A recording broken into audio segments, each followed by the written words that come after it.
Good morning all. हम start कर रहे हैं 194I रेंट। बहुत ही इंपॉर्टेंट सेक्शन है, ध्यान से सुनिएगा। सबसे पहले सर रेंट, देखो रेंट होता क्या है पता है, किराया। हमने मिस्टर एक्स है, मिस्टर वाई है। मिस्टर एक्स ने मिस्टर वाई को एसेट्स रेंट पे दी। सर एसेट्स कौन कौन सी? प्लांट कॉमा मशीनरी और इक्विपमेंट। अच्छा सर, हमने कल भी तो किया था एक सेक्शन, हाँ कल हमने किया था IB, वो रेंट था हाउस प्रॉपर्टी का। ठीक है, उसमें क्या था कि इंडिविजुअल HUF वो कवर थे जिनकी टर्नओवर 1,50,00,000 से कम है। यहाँ पे 194I में कौन है? जिनकी टर्नओवर ज्यादा है, 50 लाख 1 करोड़ से ज्यादा है, वही कवर है। अगर आपने लैंड, बिल्डिंग, ठीक है जी, और बोथ फैक्ट्री बिल्डिंग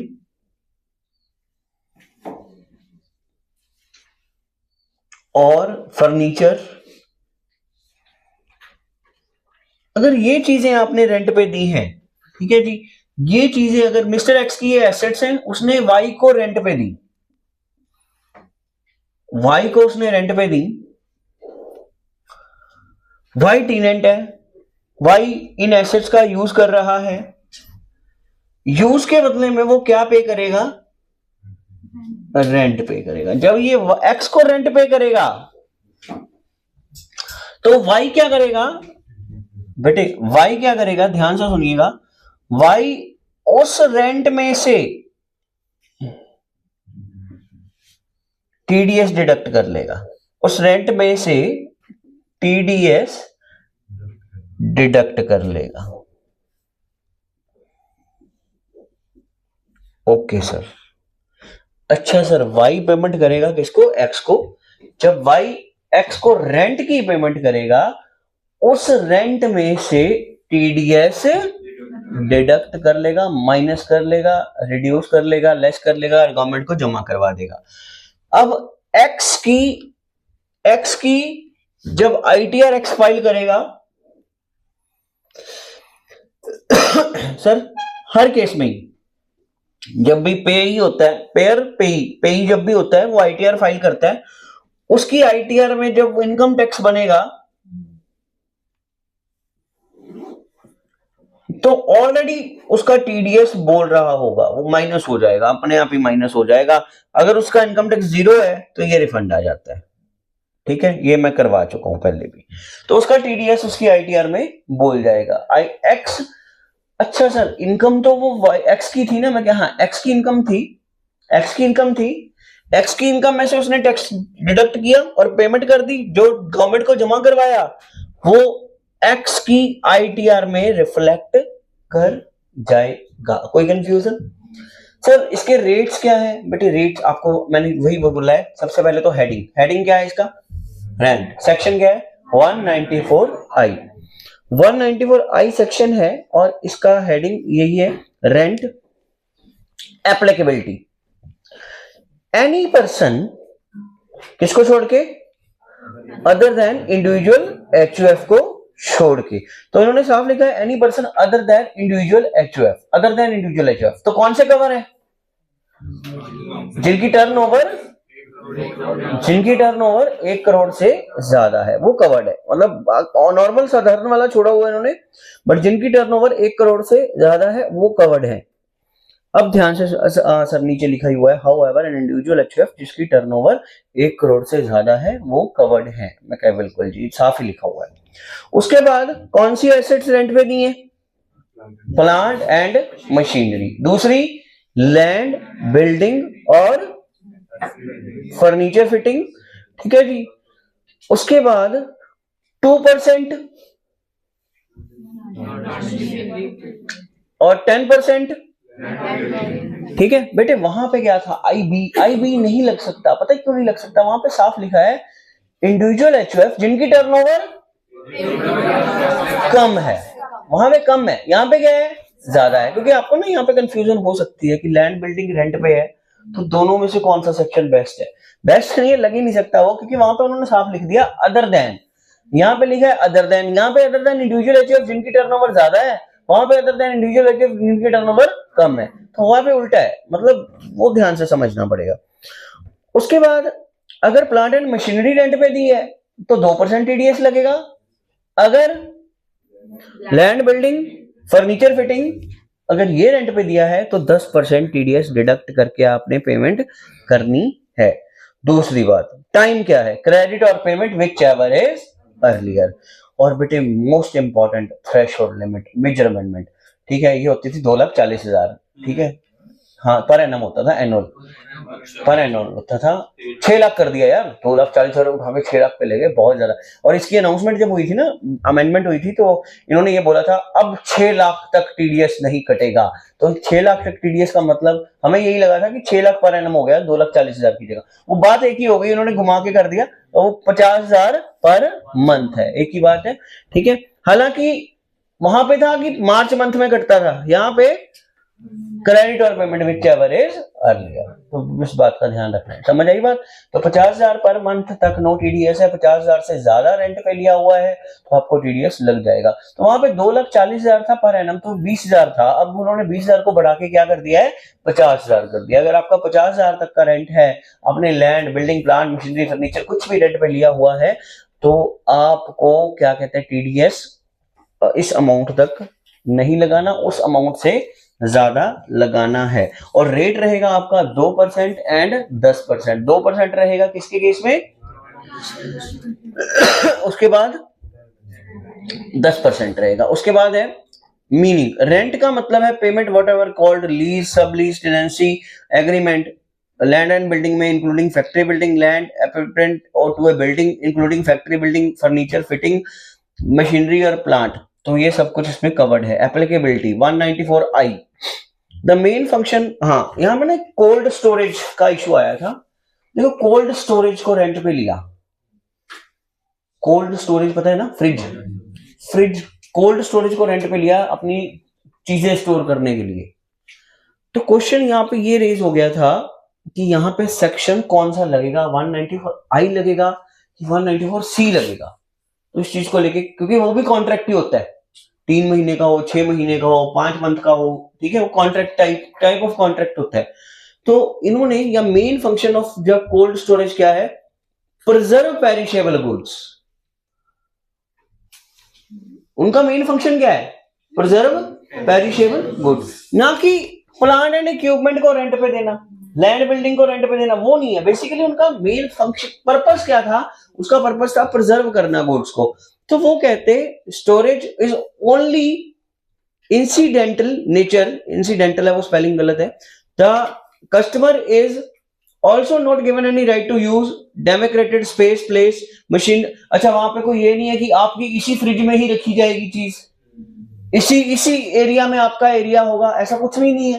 तो वो कहते कहीं पे भी रख सकते हैं, तो इसलिए 194I जो है वो यहाँ पे नहीं लगना चाहिए, यहाँ पे लगना चाहिए कौन सा, 194C लगा दिया था उन्होंने सेक्शन, ठीक है।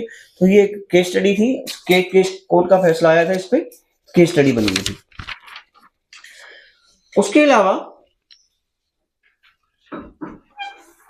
Applicability of TDS provision in section 194I rental income, clarification क्या आई थी कि अगर कोई लमसम पेमेंट करी है, वन टाइम अपफ्रंट पेमेंट है, which are not adjustable against periodic rent, ठीक है जी, तो इसको रेंट नहीं माना जाएगा, आई सेक्शन में टीडीएस नहीं लगेगा। मैं रिपीट करता हूं, जैसे मान लीजिए हमने थोड़े दिन पहले भी बात करी थी कैपिटल गेन में पगड़ी, वो क्या हुआ था कि शॉप रेंट पे लेनी थी, ठीक है, उसको 3 लाख रुपए एक्स्ट्रा देने पड़े किराएदार को खाली करवाने के। तो ऐसा कोई लमसम पेमेंट अगर हुआ है, उसको आई सेक्शन के अंदर कवर नहीं किया जाएगा। और रेंट नहीं है, रेंट तो पीरियोडिक पेमेंट है, rent is called monthly payment, जो आपने 50,000 पर मंथ से ज्यादा है तो आपको टीडीएस लगाना है, 50,000 तक कोई टीडीएस नहीं है। 50,000 पर मंथ तक अगर आपने कोई रेंट पे चीज ली है तो कोई टीडीएस नहीं है। बच्चे कई बार पूछ लेते हैं सर एक ही पर्सन से अगर ये दोनों चीजें ली हो तो टोटल ओवरऑल 50,000 देखना है, ठीक है। तो ओवरऑल 50,000 देखना है, 50,000 ओनली प्लांट, 50,000 फर्नीचर, 50,000 बिल्डिंग, ऐसा नहीं है उन्होंने बोला हुआ, ईच वर्ड नहीं वहां पे यूज हुआ, तो ऑल ओवर ही 50,000 देखा जाएगा। अच्छा, एक क्वेश्चन है, ध्यान से सुनिएगा, XYZ लिमिटेड है, ये इस बार का क्वेश्चन है, पहले नहीं होता था मॉड्यूल में।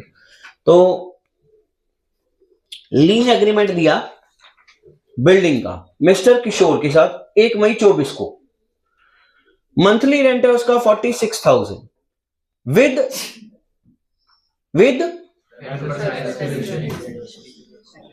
एस्केलेशन क्लॉज, पता ही होगा, कॉन्ट्रैक्ट में पड़ा होगा, कॉस्ट अकाउंटिंग में बढ़ा दिया रेंट उसने सेकेंड ईयर में। Discuss the applicability for the previous year 25-26। सोच समझ के बोलना आंसर। सबसे पहले तो देखो बेटे, उसने लिया कब रेंट पे? 24 को रेंट पे लिया, 1 मई 24, मई का मतलब ठीक है 5वां मंथ, मई जून जुलाई अगस्त सितंबर अक्टूबर नवंबर दिसंबर, ठीक है जी।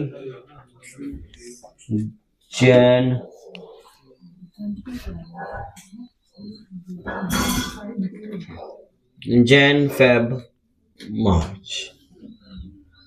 अच्छा, उसके बाद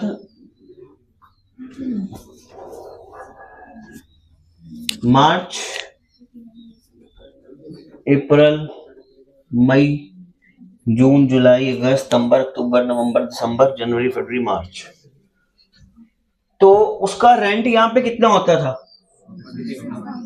नो टीडीएस, बात ही खत्म हो गई सर। वैसे भी ऑब्वियसली अपने साल की अमेंडमेंट है, तो पहले वाला तो छोड़ दो। अप्रैल मंथ में उसका रेंट कितना था? हाँ ना 46।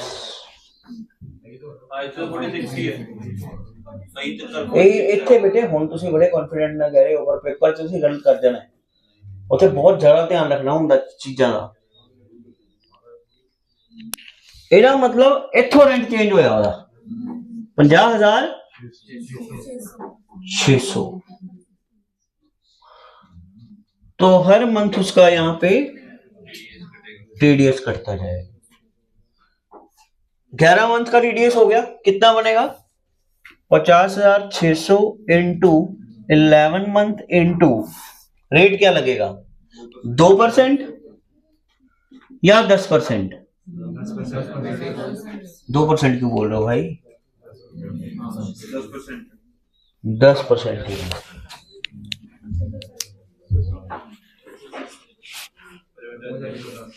क्या आंसर आ रहा है? 55। लिख लो, लिख के कर लो ना प्रॉपर, ठीक है। यहाँ पे आंसर किस बना लो, बाकी आपके मॉड्यूल में भी है, एक बार रिवाइज करोगे तो हो जाएगा। लिख के कर लो बट इसको पॉज कर लो। हो गया खत्म बेटे सेक्शन, बहुत आसान सा था। 194 आई का मतलब यहाँ पे क्या था, ध्यान से सुनिएगा। रेंट अगर आप कोई भी बिल्डिंग प्लांट मशीनरी रेंट पे दे रहे हो, किसको दे रहे हो? कोई भी इंडिविजुअल एचयूएफ जो रेंट दे रहा है, जिसका टर्नओवर 50 लाख 1 करोड़ से ज्यादा है, वो अगर रेंट पे कर रहा है और रेंट की अमाउंट, बेटे अमेंडमेंट हुई है, पहले 20,000 होता था, अब 50,000 पर मंथ इंटू 12 करके 6 लाख पर एनम हो गया अप्रॉक्स, ठीक है। तो 6 लाख पर एनम से ज्यादा है तो टीडीएस कटेगा, अदरवाइज टीडीएस नहीं कटेगा। मतलब छोटे जो रेंट पे कर रहे हैं उनको टीडीएस के दायरे से बाहर कर दिया गया है। बड़ा दायरा इन्होंने रखा है, 6 लाख रुपया कम से कम अगर रेंट आ रहा है। हाँ, हालांकि इनकी दोनों की टोटल ओवरऑल लिमिट 6 लाख बोला है, ठीक है। ऐसा नहीं बोला कि प्लांट के लिए अलग, बिल्डिंग के लिए अलग, फर्नीचर के लिए अलग, ऐसा नहीं है, ठीक है। तो ऑल ओवर तीनों चीजों की लिमिट जो है वो 6 लाख है। अगर आप इन तीनों को रेंट पे ले रखा है और 6 लाख से ज्यादा का रेंट पे कर रहे हैं, 6 लाख से ज्यादा का रेंट पे कर रहे हैं, तो आपका टीडीएस कट करके आएगा, डिडक्ट होके आएगा सर। उसके बाद और ज्यादा इंपॉर्टेंट सेक्शन, इससे भी ज्यादा इंपॉर्टेंट सेक्शन 194 जे, जो आपका एग्जाम में दिखाई दे सकता है। आई और जे दोनों सेक्शन इंपॉर्टेंट है, आई भी इंपॉर्टेंट है, जे भी इंपॉर्टेंट है। जे फीस फॉर प्रोफेशनल और टेक्निकल सर्विसेज। बेटे सीए की फीस, हमारी जो फीस मिलती है वो भी इसी सेक्शन में आती है। किसी लॉयर को फीस पे कर रहे हो वो भी इसी सेक्शन में आती है। डायरेक्टर को फीस पे कर रहे हो वो भी इसी सेक्शन में आती है। कोई टेक्निकल सर्विसेज की फीस पे कर रहे हो वो भी इसी सेक्शन में आती है। रॉयल्टी पे कर रहे हो वो भी इसी सेक्शन में आती है। तो सारी फीस ही यहाँ पे आती है। तो बेटे एक चीज का ध्यान रखना है, यहाँ पे हेडिंग वाइज है। मैं रिपीट करता हूं, लिमिट जो है यहाँ पे हेडिंग वाइज है। मतलब टेक्निकल के लिए अलग लिमिट है, यहाँ पे देखो ऑल ओवर था, वहां पे ऑल ओवर नहीं है, यहाँ पे अलग अलग लिमिट है। अलग अलग लिमिट देखनी है। बिकॉज ध्यान से सुनिएगा, लिमिट में चेंज क्या आया सर, पहले 30,000 होती थी, अब क्या हो गई है 50,000। जहां पे आपको 50 दिख रहा है वहां पे 30 था, अमेंडमेंट हुई है। ठीक है, ये 50 नहीं था, ये 30 होता था। अर्लियर 30 था ये। ठीक है, अर्लियर 30,000 था। तो मैं रिपीट कर देता हूं, every person other than individual और एच, सर यहां पे भी वो कवर हो गया। इसका मतलब कौन सा इंडिविजुअल एचएफ कवर किया इन्होंने, 1 करोड़ और 50 लाख से ज्यादा वाला कवर्ड है। कौन सा कवर्ड है, 1 करोड़ स्लैश 50 लाख से ज्यादा वाला कवर्ड है। अच्छा सर, एक चीज हमने देखी है, हर जगह पे 1 करोड़ से 50 लाख से ज्यादा वाला कवर्ड है। एक ही सेक्शन था इकलौता जिसमें कम वाला कवर्ड था। मैं कहा हाँ, एक इकलौता सेक्शन था और इन्होंने पर्सनल वाले उठाए हैं सारे। Every person other than individual HUF जिसकी टर्नओवर 1 करोड़ या 50 लाख से ज्यादा है और वो पे कर रहा है फीस फॉर सीए की फीस पे कर रहा है, वकील की फीस पे कर रहा है, डॉक्टर की फीस पे कर रहा है, किसी और की फीस पे कर रहा है, आर्किटेक्ट की फीस पे कर रहा है। अगर इनमें से कोई भी फीस पे कर रहा है तो भैया वो रेट लगाएगा कितना, और फीस की लिमिट क्या है 50,000। Sir per annum per month कुछ नहीं लिखा, बस 50,000 लिखा हुआ है, इन्होंने कुछ नहीं लिखा हुआ। तो ऑल ओवर अगर वो 50,000 से ज्यादा की पेमेंट कर रहे हैं तो टीडीएस लगेगा। एग्रीगेट में साल का 50,000 हो गया। ठीक है, अगर वो 50,000 से कम की पेमेंट कर रहा है तो टीडीएस, या पूरे 50,000 की कर रहा है तो टीडीएस नहीं लगेगा। टेक्निकल सर्विसेज की फीस पे कर रहा है तो 2% लिमिट है और रेट है, और लिमिट है 50,000। बेटे इसको हाईलाइट कर लीजिएगा। डायरेक्टर को फीस पे कर रहा है, ठीक है जी, रेट हालांकि 10% ही है, सर लिखा नहीं हुआ, 10% है, रेट 10% है, रेट 10% है, लिमिट कोई नहीं है। मतलब अगर 1 रुपए की भी पेमेंट हो रही है तो टीडीएस लग जाएगा, थ्रेशोल्ड लिमिट कोई नहीं। ठीक है, तो मैंने एक टेबल साथ इजी इसलिए बना दिया इस सेक्शन को कि एक ही जगह पे आपको सारा कुछ मिल जाएगा। रॉयल्टी की पेमेंट कर रहा है तो 10% है, लिमिट है 50,000 की। उसके बाद रॉयल्टी, बेटे ध्यान से सुनिएगा, रॉयल्टी की पेमेंट कर रहे हैं तो रेट क्या था 10% और लिमिट थी 50,000। Royalty nature of cinematograph movie, बेटे अगर मूवी की रॉयल्टी है, मूवी की रॉयल्टी, धुरंधर रिसेंट बहुत ज्यादा तकड़ा बिजनेस किया है धुरंधर मूवी ने। ठीक है, तो अगर उसकी रॉयल्टी आप थिएटर को, ऑब्वियसली पेमेंट हो रही है, थिएटर पे कर रहा है, सॉरी डायरेक्टर को पे करेगा, थिएटर है ना, तो जो जिसने मूवी बनाई है, तो 2% और 50,000 रेट रहेगा 2%। अच्छा, रॉयल्टी वैसे साधारण रॉयल्टी के लिए कौन सी है और 50,000, सिनेमेटोग्राफ के लिए क्या है 2% और 50,000। नॉन कंपीटिंग फीस अगर कोई पे कर रहे हो, नॉन कंपीट फीस होती है कि आपने कोई ऐसे पैसे दिए हैं कि भैया यहाँ पे तो अपना बिजनेस मत कर, हाँ यहाँ पे अपना बिजनेस मत कर, ये हमसे पैसे ले ले, ठीक है, कहीं और कर ले, यहाँ पे हम हमारी मोनोपोली क्रिएट करके रखनी है हमने। ठीक है, तो ऐसा कोई केस है तो 10% 50,000। Engage in the business of operation of call centre, call centre का बिजनेस है तो 2% 50,000। ठीक है, तो आपको ध्यान रखना है। तो लिमिट यहाँ पे 50,000 है हर केस में, और रेट जो है वो अलग अलग है। रेट आपको अलग अलग हेडिंग के अलग अलग याद रखने पड़ेंगे। सबसे पहला कौन सा रेट था, प्रोफेशनल सर्विसेज क्या था 10% 50,000, टेक्निकल सर्विसेज 2% 50,000, रॉयल्टी 10% 50,000, सिनेमाटोग्राफ की 2%, कॉल सेंटर की 2%, और डायरेक्टर में कोई लिमिट नहीं है 10%। टाइम क्या है, क्रेडिट और पेमेंट हाँ विच एवर अर्लियर लोअर नहीं ਸਰ ਉਹਨੂੰ ਵੀ ਕਹਿ ਦਿੰਦੇ ਜਿਹੜੀ EMPLOYE ਨੂੰ ਆਪਾਂ ਇੱਕ ਫੀਸ ਦੇ ਨਿਰਦੇਸ਼ ਤੋਂ मतलब एनी टाइम तक कोई वो सैलरी है। मतलब एनी टाइम तक तूने वर्ड क्या बोल दिया, एम्प्लॉय को फीस देते हैं सैलरी। नहीं एम्प्लॉय को फीस वो कॉन्ट्रैक्ट का पार्ट नहीं होती एम्प्लॉयमेंट का। हाँ और जैसे कल आप छोड़ोगे दुनिया में कोई भी चीज एम्प्लॉय को दी गई किसी भी फॉर्म में इज कॉल्ड सैलरी। अगले चैप्टर में करो।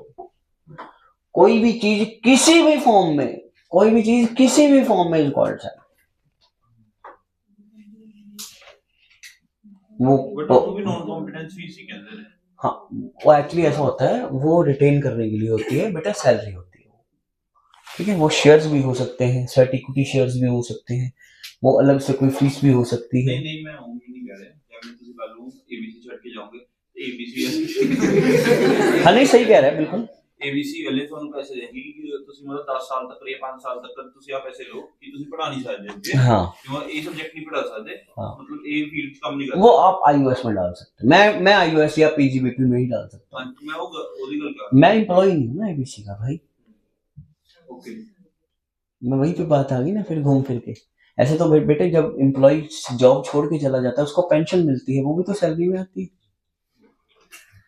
तो फिर बोलेगा मैं फिर एक ही बात बोलूंगा, एम्प्लॉयर एम्प्लॉय रिलेशनशिप में दुनिया की कोई भी चीज सैलरी। मैं एम्प्लॉय नहीं हूं ना एबीसी का।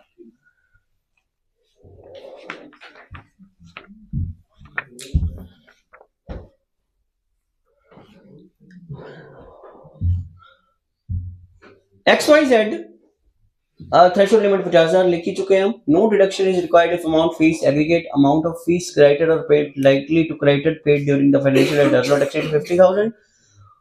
उसके बाद हाउएवर क्या लिखा है, नो सच किस केस में, डायरेक्टर की फीस में।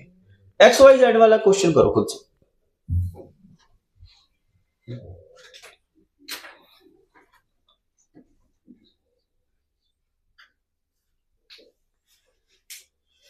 लगेगा नहीं लगेगा, कारण हाँ 48 45 को कंबाइन करके नहीं देखेंगे, अलग अलग देखेंगे। गॉट इट और नॉट, दोनों के केसेस में नहीं लगेगा। वही लिखा है TDS provision under section 194J would since the limit of 50,000 fees अलग है, सेपरेट है, और टेक्निकल की अलग है। There is no other payment, ये एज्यूम किया गया है, मतलब टेक्निकल की और ये there is no other payment का मतलब है टेक्निकल की और प्रोफेशनल की कोई और पेमेंट नहीं हुई है, क्योंकि एग्रीगेट में अगर वो 50,000 से ज्यादा हो जाता है फिर लग जाएगा। तो नॉन एप्लीकेबिलिटी ऑफ टीडीएस। अच्छा ऐसे हुआ होता 25 टेक्निकल की है, फिर 15 टेक्निकल की है, फिर 15 टेक्निकल की है, बोलो यारो, फिर लग जाता। फिर लास्ट वाली जो फीस की इंस्टॉलमेंट आनी थी उसके ऊपर टीडीएस माइनस होके आना था। मतलब 25 15 15 हो गया ना, 25 और 15 क्या हो गया 40, 40 और 15 55, 50 से ऊपर हो गया। जो लास्ट वाले 15 है उसमें टीडीएस लग के आएगा। सर जो लगेगा सिर्फ 15 पे लगेगा, नहीं ऑल ओवर ही लगेगा। नॉन एप्लीकेबिलिटी ऑब्वियसली जिनकी टर्नओवर 1 करोड़ 50 लाख से कम है उनके केस में नहीं लगता, ये चीज आपको करवा चुका हूं। 194 के बेटे income in respect of units. कोई ऐसी यूनिट्स हैं जो कैपिटल गेन में नहीं आ रही, आई रिपीट, जिनकी इनकम कैपिटल गेन में कैलकुलेट नहीं होती है। ठीक है, अगर कोई ऐसी यूनिट है तो उनका, सर मैं एक बात बताऊं, 194 डिविडेंड और यूनिट कोई फर्क नहीं है, सेक्शन कॉपी पेस्ट है। रेट क्या था 10%। ठीक है जी, और हाँ बस इसमें एक चीज है, वहां पे था टाइम ऑफ पेमेंट, यहाँ पे क्रेडिट और payment whichever is earlier, और अमाउंट वहां पे भी 10,000 थी, अब यहाँ पे भी 10,000 है, कोई चेंज नहीं है। अगला सेक्शन एल है, इसमें भी चेंज हुआ है बेटा, इसमें अमेंडमेंट हुई है, 5 लाख कर दी, लिमिट 2.5 लाख होती थी। Payment of compensation on acquisition of certain immovable property under section 194 LA। Sir ये क्या था बेटे, याद होगा आपको कैपिटल गेन में किया था कि गवर्नमेंट आती है आके आपका घर एक्वायर कर लेती है।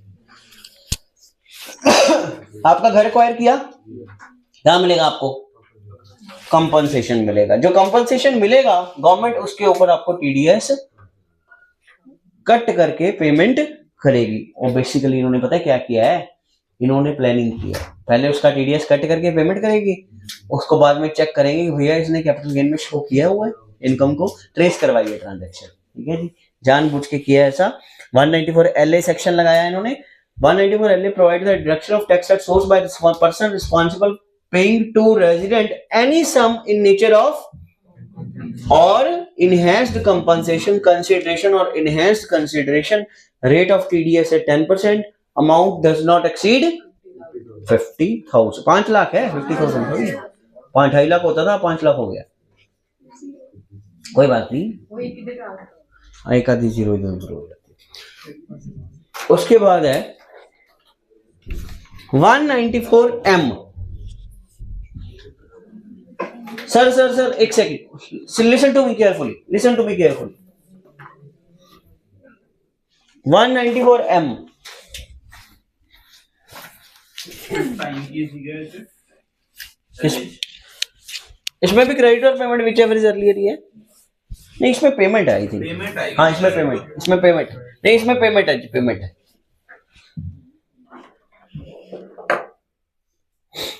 अच्छा अब ध्यान से सुनिएगा,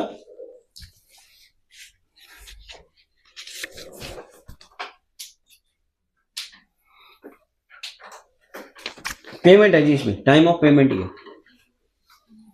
टाइम इसमें पेमेंट है, पेन से लिख लीजिएगा पेमेंट। ठीक है, अभिनव ने एक चीज पिक कर ली है कि इनका पैटर्न जो है ना, जहां पे लॉजिकल पेमेंट बनता है वो पेमेंट ही कर रहे हैं, अदरवाइज क्रेडिट और पेमेंट। LA सेक्शन का जो टाइम है वो पेमेंट है, लॉजिकल है, पेमेंट ही आना चाहिए।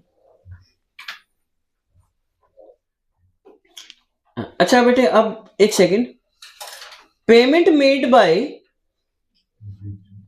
क्या लिखा है फॉर, एक सेकंड, कॉन्ट्रैक्ट वर्क का सेक्शन कौन सा था, इसके ऊपर पेन से लिखो 194C, पेन से लिखना 194C। अच्छा बाय द वे ऑफ कौन सा सेक्शन था, अदर वाली है H, 194H। प्रोफेशनल फीस का 194J, कौन सा था J। एक सेकंड सर, बेटे ध्यान से सुनना, बट वहां पे ना एक चीज थी, इंडिविजुअल एचयूएफ जिनकी टर्नओवर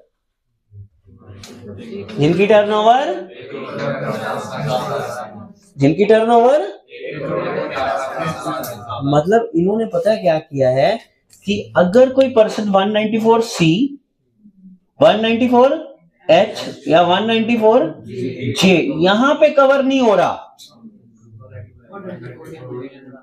अच्छा उधर इन्होंने क्या किया, इंडिविजुअल एचयूएफ जिनकी टर्नओवर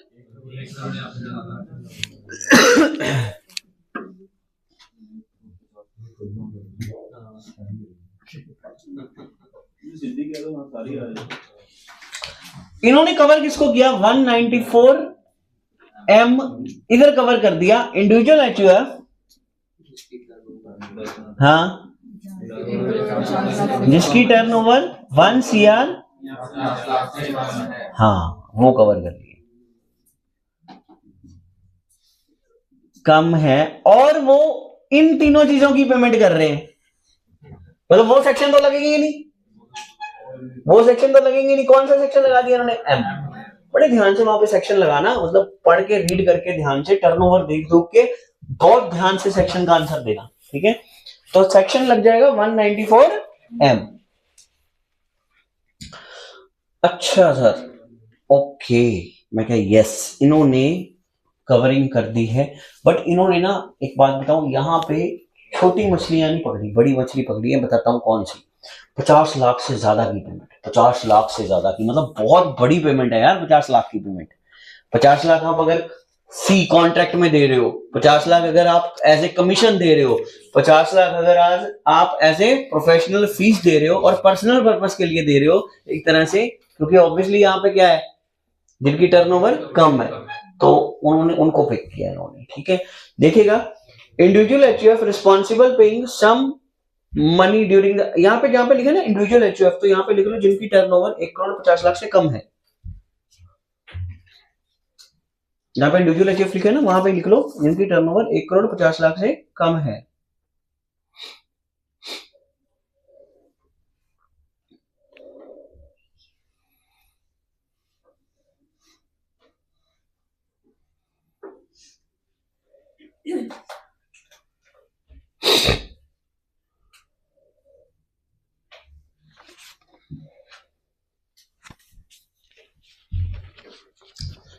एंड पर्सनल पर्पस के लिए है, क्योंकि ये सेक्शन पर्सनल पर्पस के लिए नहीं है, ये तीनों सेक्शन किसके लिए थे? बिजनेस के लिए।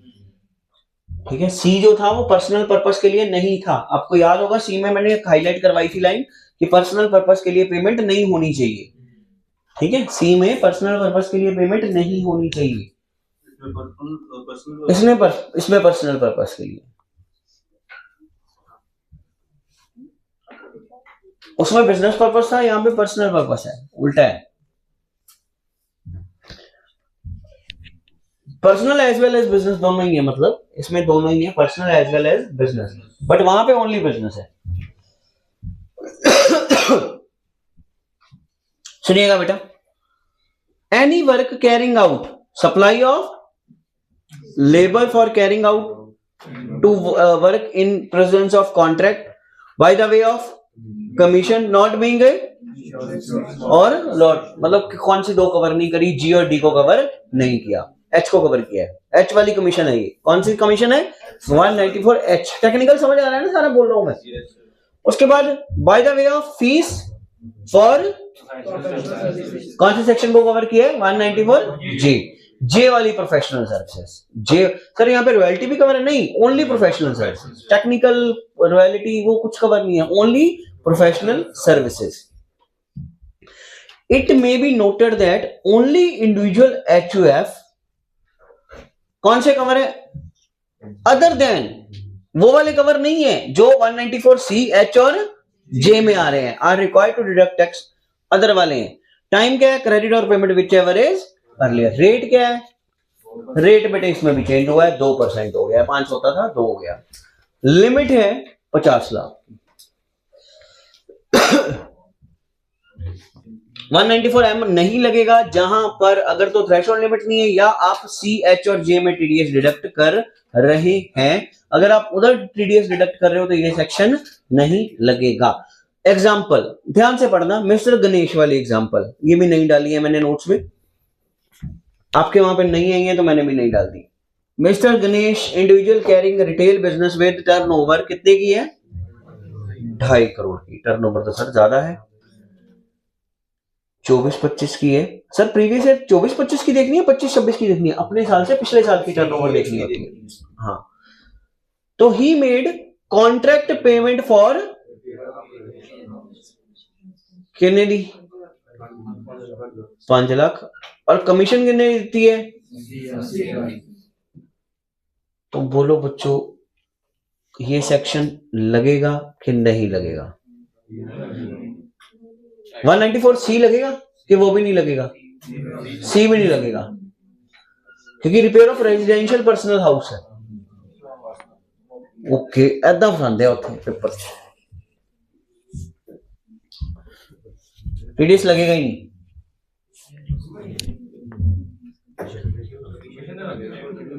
हाँ, कमीशन पे लगेगा, वो बिजनेस पर्पस वाली है। और ये सेक्शन नहीं लगेगा। कौन सा लगेगा? एच। कौन सा लगेगा? एच।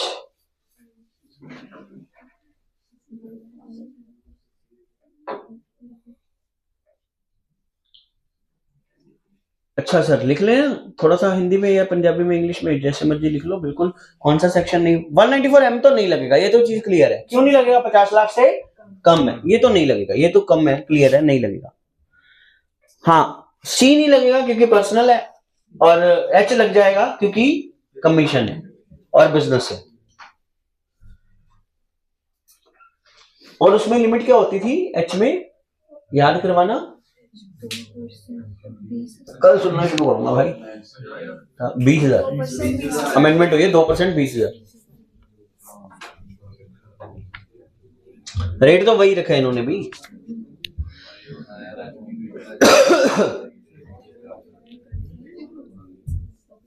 बेटे 100% श्योर हूं ये पेपर में आएगा ही आएगा, 100% श्योर हूं। ये चैप्टर पेपर में भरा पड़ा है, टीडीएस टीसीएस 8 से 10 नंबर पक्के कर लो, 8 नंबर तक आने की संभावना।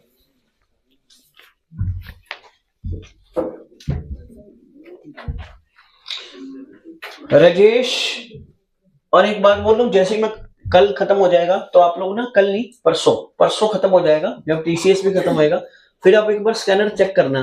तुम लोग देखोगे यार हर अटेम्प्ट में इन्होंने 6 नंबर का डाल रखा है। जब अमेंडमेंट नहीं भी थी तब भी डाला हुआ था, इस बार तो अमेंडमेंट्स है। मिस्टर राजेश एक होलसेलर है जिसकी टर्नओवर कितनी है 24-25। ही मेड, और उसने पेमेंट करी है 20।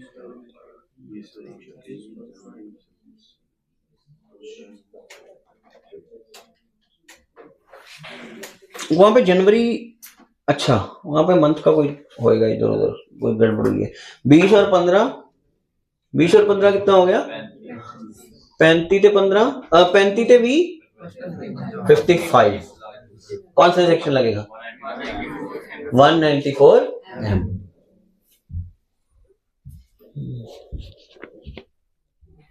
सतीश एक सैलरी इंडिविजुअल है, ब्रोकरेज पे कर रहा है रेजिडेंशियल हाउस की 51 लाख की।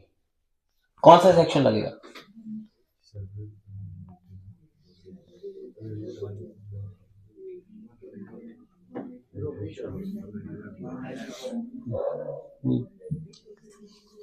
कौन सा लगेगा 194 है। धीरज पेंशनर है,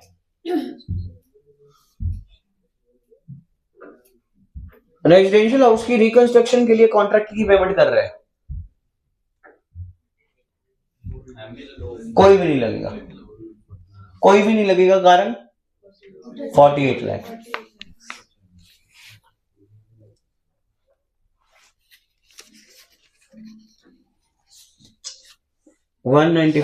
M क्लियर है जी। आगे आ गया 194N। सर इसमें भी अमेंडमेंट नहीं, इसमें नहीं है। ये तो बड़ा अजीब सा सेक्शन है 194N।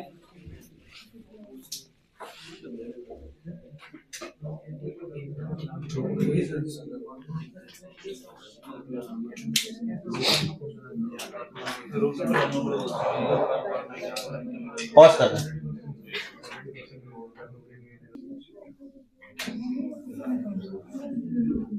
करना जी, प्ले कर दिया।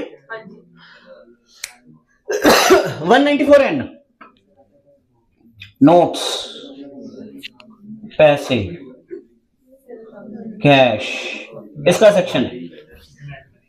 नहीं यार, ब्लैक मनी नहीं, व्हाइट मनी, चिट्टे पैसे, दूध के धुए हुए पैसे। ध्यान से सुनना सर, दूध के धुले हुए पैसे, सर ध्यान से सुनना बेटे, ब्लैक मनी नहीं है ये, सुन लेना। मैं रिपीट करता हूं, इस सेक्शन का ना बड़ा अजीब सा सेक्शन है बेटे।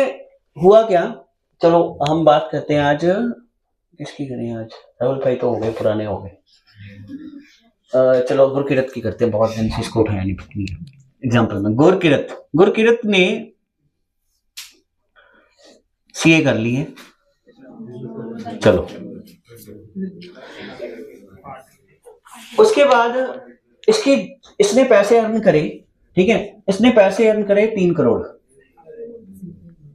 ये ऐसा नहीं है कि एक ही साल की कमाई है, नहीं 3-4 साल की कमाई हो सकती है, 5 साल की। ब्लैक 2 नंबर का काम नहीं कर रहा वो, ठीक है। आपको क्या पता क्या काम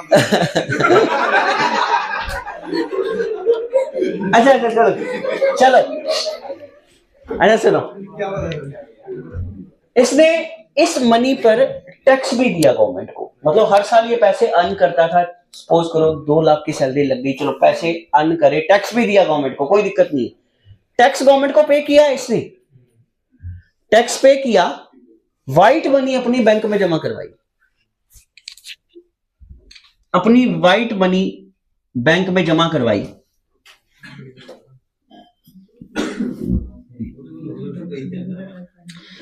ये जो बैंक में पैसे पड़े हैं ऑब्वियसली आफ्टर टैक्स है।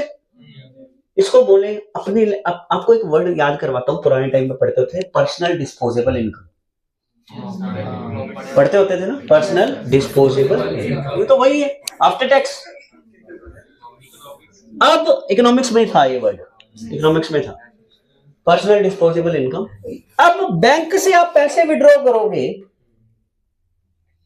बैंक से आप अपने पैसे विड्रॉ करोगे। प्लीज आवाज नहीं नहीं, डिस्टर्बेंस नहीं।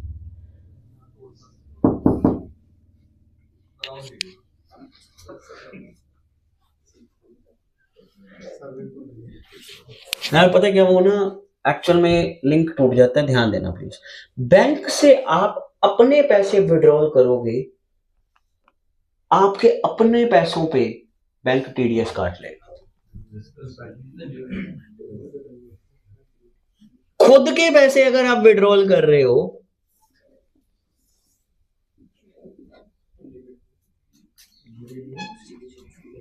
रहे हैं, टीडीएस लग जाएगा। ये तो बड़ा अजीब सा सेक्शन इन्होंने निकाला, निर्मला सीतारमन जी ने 194N, ठीक है। एन सेक्शन, एन उन्होंने अपने नाम से ही रख दिया, नकद नोट्स। ध्यान से सुनिएगा, 194N बड़ा ही अजीब सेक्शन है। कहता एवरी पर्सन, कौन काटेगा टीडीएस? बैंकिंग कंपनी या कोऑपरेटिव सोसाइटी या पोस्ट ऑफिस, ये तीन ही डिडक्ट करेंगे, बैंक, पोस्ट ऑफिस या कोऑपरेटिव सोसाइटी। अगर ये तीनों में से आप पैसे विड्रॉल कर रहे हो तो बेटे जब जमा करवाए थे तो आपके पैसे थे, पर्सनल डिस्पोजेबल इनकम थी, खुद वही पैसों पे ऑलरेडी जिस पे टैक्स लग चुका है, फिर इन्होंने क्या कर दिया है? टीडीएस लगा दिया, टैक्स लगा दिया है।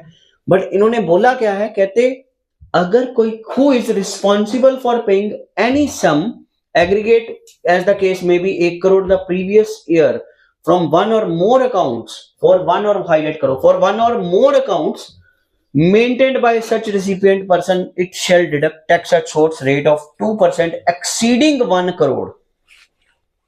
यहां पे वर्ड क्या है? exceeding 1 crore। मतलब उन्होंने क्या बोला कि अगर तो 1 करोड़ तक विड्रॉ करते हो तो टीडीएस नहीं है, अगर 1 करोड़ से ज्यादा का विड्रॉ करते हो तो कौन सी अमाउंट पे? अभी तक क्या हो रहा था? Whole amount. अब क्या है? ज्यादा वाली अमाउंट। अभी तक क्या हो रहा था? Whole amount. अब क्या हो रहा है? ज्यादा वाली अमाउंट।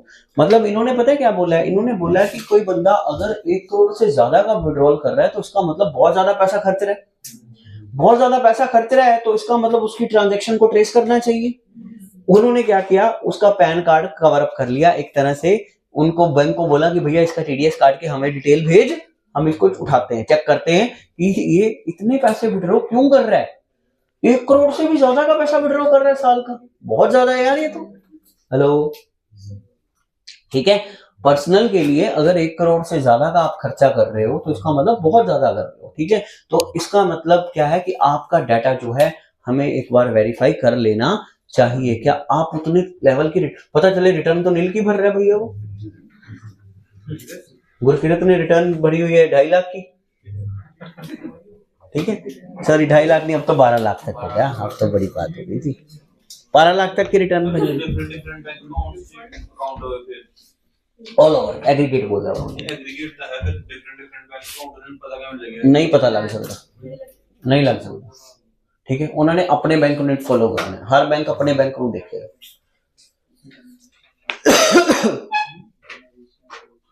हाँ प्लानिंग कर सकते हैं बंदा, उधर थोड़ा या उधर कर लो, थोड़ा या उधर कर लो, ठीक है।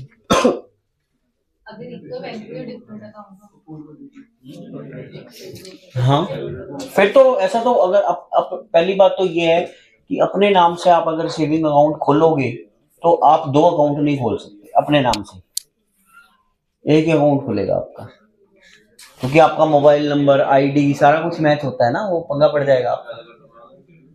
उसके बाद है रेट, क्या है बेटा? टीडीएस का 2%।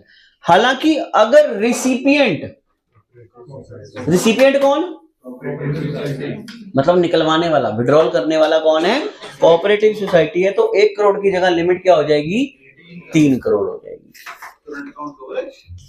हाँ सारा कुछ कवर है, इन्होंने कुछ सेविंग्स नहीं किया है। तो बाद time of deduction, time of payment of such sum, payment का ही ये सेक्शन है।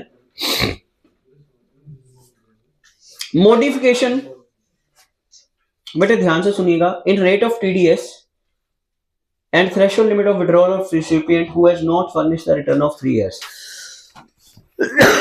कहते अगर कोई ऐसा पर्सन है जिसने 3 साल से ITR ही नहीं भरी है, उसके लिए 1 करोड़ वाली लिमिट नहीं देखी जाएगी। वैसे क्या है, नॉर्मल केस में क्या है, 1 करोड़ तक नो TDS है, 1 करोड़ से ऊपर के ऊपर 30 लाख पर TDS है। ये चीज क्लियर है ना? एक्सीडिंग अमाउंट पे TDS 1.30 के ऊपर नहीं है, पूरा के ऊपर नहीं है, 1.30 के ऊपर नहीं है, एक्सीडिंग अमाउंट पे। बट अगर आप रिटर्न ही नहीं भरते हो तो फिर आपके लिए रेट अलग है। फिर आपके लिए क्या है, ध्यान से पढ़िएगा, इसकी स्लैब बना के बताना। 3 लाख तो ज्यादा, हाँ 1 करोड़ तो घट। हाँ, अगर आप 20 लाख से ज्यादा विड्रॉ कर रहे हो और 1 करोड़ से, ये रब कर दो ना, इस पे तो कुछ है ही नोटिंग वाला।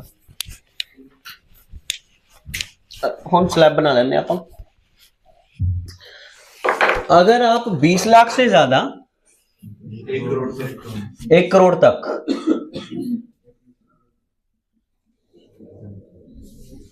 मोर देन 20 लाख कर देते हैं, more than 20 lakh up to 1 CR, इसके बीच में कोई अमाउंट विड्रॉ करते हो तो क्या लगेगा? 2%।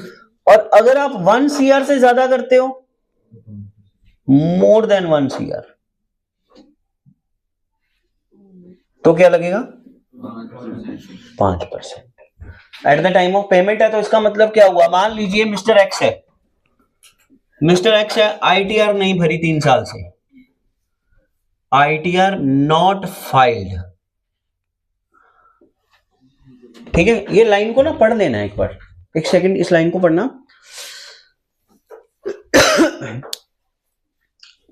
Who has not furnished return of income for last 3 years, मतलब अपने साल से पिछले 3 साल के असेसमेंट ईयर्स। अगर recipient not furnish the return of income of for highlight for all the 3 assessment year relevant to the 3 previous year, पिछले 3 साल से 3 असेसमेंट ईयर में अगर उसने रिटर्न नहीं भरी है, तो उस केस में ITR not filed for 3 years and withdraw rupees, case 1, and withdraw rupees 15 lakh. हाँ जी, केस 2 पूरा 20 लाख। केस 3 30 लाख। केस 3 किसके ऊपर? यहां पे एक सीट पे ही है, 10 लाख पे 2%। केस 4 80 लाख, 60 लाख पे। अच्छा, केस 5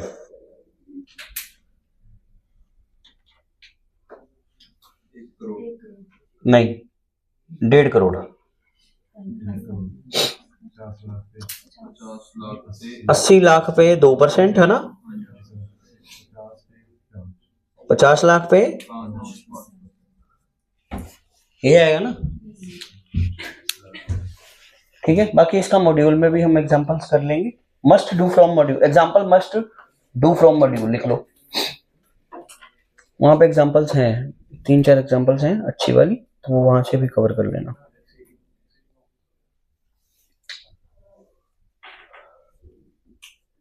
इसको नोट कर लो, पॉज कर रहा हूं वीडियो को। अगर रिसिपिएंट भैया कौन, एक बात और बेटे, पेज नंबर 7.45 7.46 पे एग्जांपल पड़ी है, पेज 194N की, वो पेपर में जरूर करके जाएं।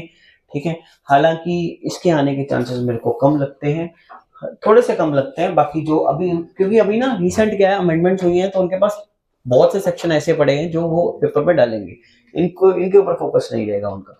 तो 194N फिर भी करके तो जाना चाहिए। गवर्नमेंट के केस में अगर गवर्नमेंट पेमेंट विड्रॉ कर रही है, ठीक है, तो ऑब्वियसली वो तो करोड़ों में करेगी, कॉमन सेंस है, तो कोई टैक्स टीडीएस नहीं लगेगा। बैंकिंग कंपनी विड्रॉल कर रही है, नहीं लगेगा, ठीक है। Business correspondent of A banking company, नहीं लगेगा। एटीएम में जो पैसे जमा करवाते हैं कंपनीज का, जिनका कॉन्ट्रैक्ट होता है बैंकों में जाके एटीएम के पैसे जमा करवा के देना, तो उनके केस में भी नहीं लगेगा।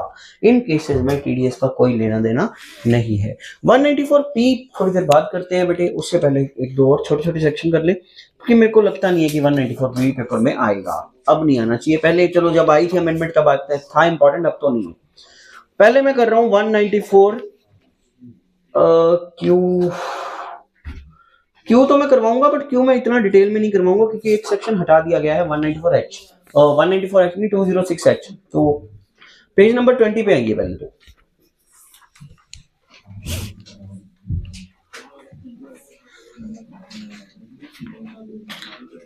पेज नंबर 20 सेक्शन 194T मिला।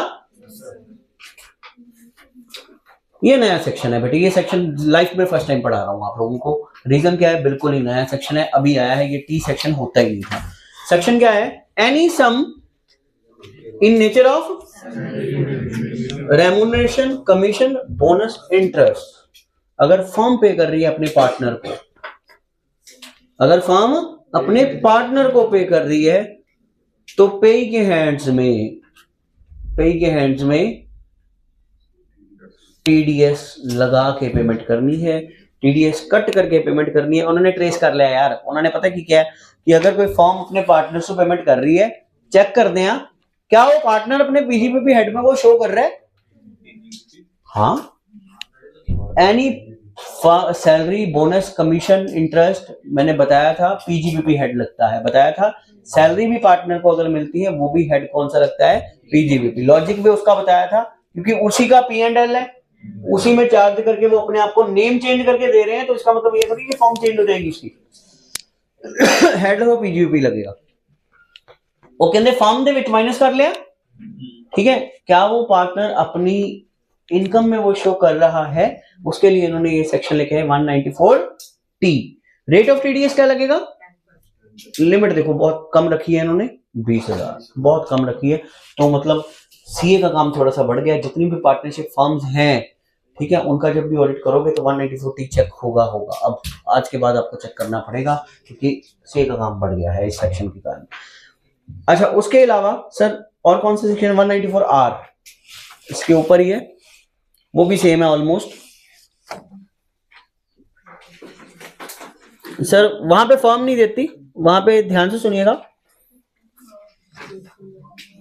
पेज नंबर है आई थिंक 19 मिला। ये भी अमेंडमेंट थी, ये आया था सेक्शन 1/7/22 को, पहले नहीं होता था ये सेक्शन। ये सेक्शन है बेटे, मिलते जुलते हैं ये दोनों सेक्शन, रेट भी सेम है, लिमिट भी, थ्रेशोल्ड लिमिट भी सेम है। ध्यान से देखेंगे।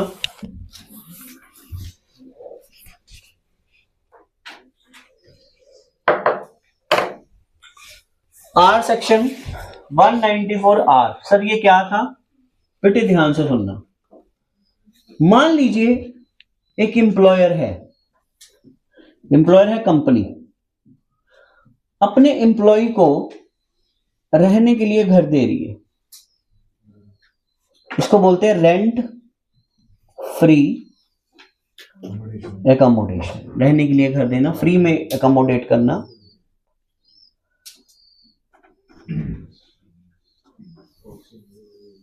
रेंट फ्री एकोमोडेशन आरएफए दे दी, या कोई और बेनिफिट दे दिया, इस बेनिफिट्स को बोलते हैं पर्क्स। क्या बोलते हैं, ये जो पर्क्स होते हैं ये चार्जेबल होते हैं ना अंडर द हेड, नहीं salary, under the head salary. दुनिया की कोई भी चीज जो एम्प्लॉयर ने अपने एम्प्लॉय को दी, वो चाहे कैश में हो, चाहे वो काइंड में हो, चाहे वो किसी बेनिफिट में हो, चाहे वो किसी भी फॉर्म में हो, कोई भी चीज is called salary, chargeable under the head salary. अब ध्यान से सुनना, यही कंपनी अपने सीए को, सीए है statutory auditor, statutory auditor employ होता है? नहीं होता है एम्प्लॉय, ये तो पता ही है। तो स्टैट्यूटरी ऑडिटर अपने सीए को आरएफए दे रही है या कोई बेनिफिट दे रही है, तो वो भी पाक हो गया, बेनिफिट ही हो गया। हेड कौन सा लगेगा?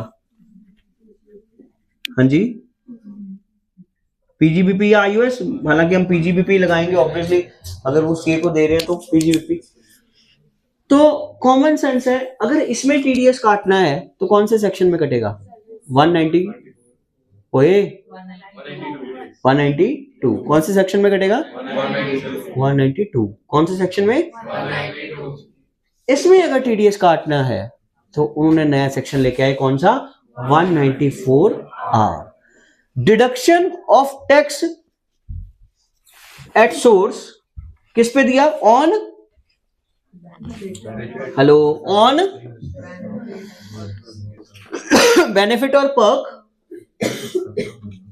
in respect of section 194 require any person to responsible for providing to resident any benefit or perk whether convertible into money or not in money, whether in kind not in kind, मतलब एक ही बात होगी। Rate of TDS क्या लगेगा? जो भी उसकी aggregate value होगी उसका 10%। उसके बाद cases where the benefit perk is wholly in kind, partly in kind, partly in cash, तो आपको इंश्योर करना है कि जब बेनिफिट रिलीज होने से पहले पहले उसका टीडीएस डिडक्ट कर लेना है। अगर काइंड में दिया है तो उससे पैसे लेके जमा करवाओ, गॉट इट और नॉट। उसके बाद फॉलोइंग केसेस में टीडीएस की नीड नहीं है, अगर लिमिट एक्सीड नहीं करती है कितनी? 20,000। अगर लिमिट एक्सीड नहीं करती है कितनी? 20,000। और दूसरी बात, टीडीएस कौन काट सकता है? जिसकी टर्नओवर 1,50,00,000 से ज्यादा है। कोई कंफ्यूजन बच्चे? बोलो बच्चों। कोई एम्प्लॉय ਨੂੰ ਆਪਾਂ ਨੇ ਕੋਈ ਦਿਵਾਲੀ ਗਿਫਟ ਦਿੱਤਾ ਜਿਹੜਾ एम्प्लॉय सैलरी गिफ्ट, शगुन, हैप्पी बर्थडे ते गिफ्ट देता, शगुन देता, ब्याह ते गई सी शगुन देता, शो करना नहीं करना गल्ला लगने, but head salary. Okay sir, ये भी सौखा सी। 194 ते आना, पी भी खत्म करिए यार, डी रह गया बस को सेक्शन।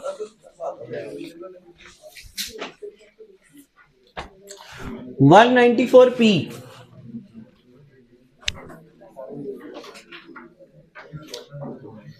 अजीब सा सेक्शन है। हेलो हेलो, अजीब सा सेक्शन है, ध्यान से सुनिएगा, पेपर में आने के चांस नहीं है, फिर भी कर लेते हैं। Tax of deduction specified bank in case of specified senior citizen 194P।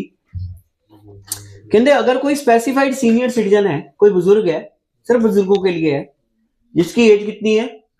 75 साल से ज्यादा, स्पेसिफाइड उसको बोला है। कोई बुजुर्ग है जिसकी एज है 75 साल से ज्यादा। सारे सिरी देख रहे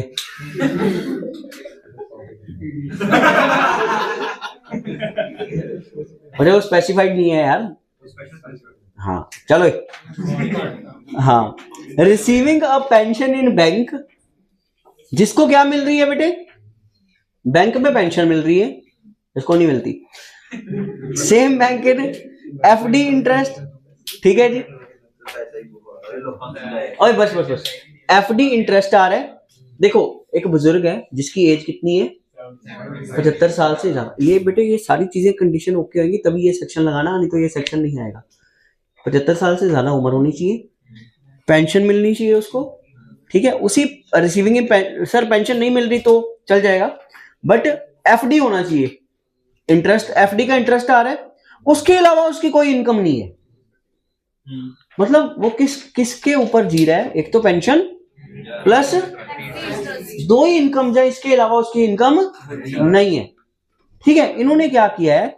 इन्होंने बोला है कि भैया बैंक क्या कर सकता है? बैंक उसका टीडीएस डिडक्ट कर सकता है। देखो एफडी पे तो कटेगा ही कटेगा। कौन से सेक्शन में? अगर 1 लाख से ज्यादा है, याद होगा आपको, 1 लाख से ज्यादा है 194A अदर देन सिक्योरिटीज, वहां पे कट जाएगा इंटरेस्ट, प्लस पेंशन का भी उसका करके टोटल डिडक्ट कर लेंगे टीडीएस। उसको आईटीआर फाइल करने की नीड नहीं, दैट्स इट, ये सेक्शन था। उसको आईटीआर फाइल करने की नीड नहीं है। कहते 194P में required deduction of tax on the basis of rates in force, rates का मतलब है यहां पे स्लैब रेट्स, ठीक है, डिडक्शन माइनस करके 87A का रिबेट देके सारा कुछ कर करा के exemption from filing of return, exemption from filing of return, exemption from filing of return.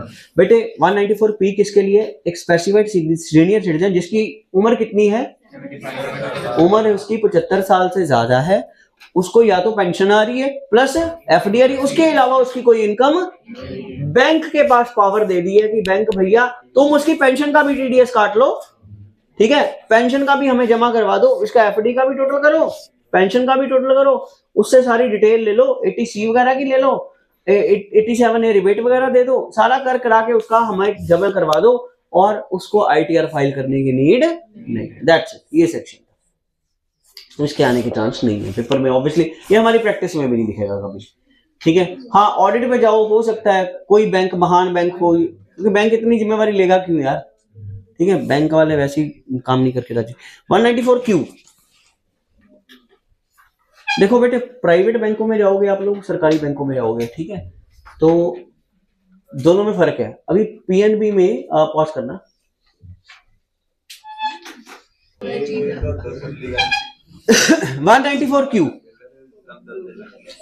194Q क्यों आया ये सेक्शन?